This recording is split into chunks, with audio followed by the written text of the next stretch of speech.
महाभारत का युद्ध समाप्त हो चुका था। गांधारी के श्राप के फलस्वरूप भगवान श्री कृष्ण के वंश यादव और उनकी द्वारिका का विनाश हो चुका था। एक शिकारी के तीर लगने से भगवान श्री कृष्ण अपना देह त्याग अपने धाम जा चुके थे।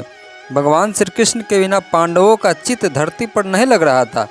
युधिष्ठिर ने अपने पौत्र परीक्षित को राजभार सौंप अपने भ्राता समेत स्वर्ग गमन का विचार बना लिए थे। राज पुरोहित से शुभ दिन दिखा परीक्षित को राजा बना। पांचों पांडव द्रौपदी समेत हिमालय की ओर प्रस्थान कर जाते हैं। इनके हिमालय गमन के समय एक कुत्ता भी साथ हो लेता है। वह कुत्ता कोई और नहीं स्वयं यमराज होते हैं। हिमालय के रास्ते पांचों पांडव और द्रौपदी स्वर्ग की ओर बढ़ने लगते हैं। नकुल, सहदेव, भीम, द्रौपदी और अर्जुन पीछे छूट जाते हैं। स्वर्ग मात्र यमराज रूपी कुत्ता और युधिष्ठिर पहुँचते हैं। युधिष्ठिर स्वर्ग पहुंचकर देखते हैं कि स्वर्ग में दुर्योधन चमचमाती पोशाक पहन एक उचित आसन पर विराजमान है। अब सवाल यह उठता है कि धर्म की स्थापना में सबसे अधिक योगदान देने वाले पांडवों में 4 भाई एवं द्रौपदी को नरक और अधर्म का सबसे पोषक पक्ष, जिसके कारण भाई भाई का विद्रोही बना, वह सीधे स्वर्ग में उचित स्थान पर विराजमान है। आखिर ऐसा क्यों हुआ जानते हैं इस वीडियो में। तो वीडियो में आगे बढ़ने से पहले आप हमारे चैनल को सब्सक्राइब करें और बेल आइकन को भी दबाना ना भूलें। स्वर्ग पहुंचकर युधिष्ठिर का मन विचलित था। उन्हें अपने चारों भ्राता और द्रौपदी की यादें सता रही थी। वे देवताओं से निहोरा किया कि मेरे भ्राता और द्रौपदी जिस लोक में है, मैं वहां जाना चाहता हूं। एक देवदूत युधिष्ठिर को लेकर चल पड़ता है। वह रास्ता एक दुर्गम एवं घोर अंधकार में था। उस लोक में पहुंचते चारों ओर से दुर्गंध में भयानक चीख पुकार की आवाज़ें आ रही थी। कोई पहचान में नहीं आ रहा था। सबके सब उल्टा टंगे हुए और खून पीव से लथपथ थे। युधिष्ठिर से रहा नहीं गया। वे देवदूत से बोले, मुझे यहाँ से वापस ले चलो। जब युधिष्ठिर जाने को प्रस्थान हो रहे थे तभी चीखती आवाज़ से एक करुण आवाज़ निकली, आप मत जाओ, आपके रहने से हमारे कष्ट कम हो रहे हैं।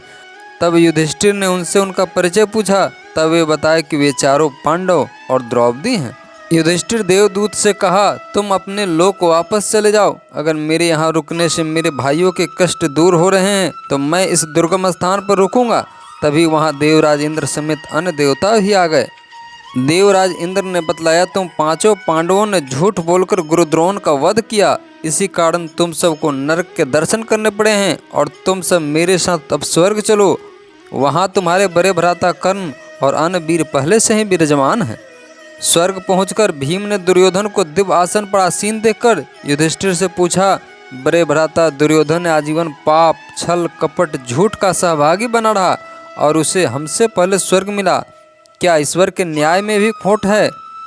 तब इस प्रश्न का उत्तर जानने हेतु अर्जुन भगवान श्री कृष्ण का आह्वान करते हैं। तत्क्षण भगवान श्री कृष्ण प्रकट हो जाते हैं। कहो पार्थ, कैसे याद किया? तब अर्जुन हाथ जोड़कर पूछते हैं, हे माधव, दुर्योधन को स्वर्ग और हमें नरक क्यों भोगना पड़ा? तब श्री कृष्ण कहते हैं, यह नियति ने पहले ही तय कर रखा था पार्थ। जो कुरुक्षेत्र की पवित्र भूमि पर मृत्यु को प्राप्त होगा वह पापात्मा ही क्यों न हो, उसे सीधे स्वर्ग नसीब होगी। द्रौपदी ने भी पांचों पांडवों में भेदभाव की, इसलिए उसे भी नरक नसीब हुआ। सहदेव को अपनी विद्वता का घमंड था तो नकुल को सुंदर होने का, भ्राता भीम को सदा अपने बल का घमंड था तो अर्जुन को श्रेष्ठ धनुर्धर होने का। इसके अलावा भी सबने कुछ न कुछ चूक किया है। महाभारत में सदा सत्य और धर्म का पक्षधर रहने के बावजूद बड़े भैया युधिष्ठिर ने गुरु द्रोण के मृत्यु से पहले कहा, अश्वत्थामा मारा गया, परंतु व्यक्ति नहीं हाथी। उस थोड़े से झूठ के लिए उनकी कानी उंगली गल गई है और स्वर्ग आकर भी दोबारा नरक में जाना पड़ा।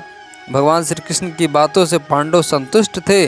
पांडवों का आशीर्वाद दे श्री कृष्ण अपने लोक चले गए और पांडवों को स्वर्ग में उचित स्थान मिला।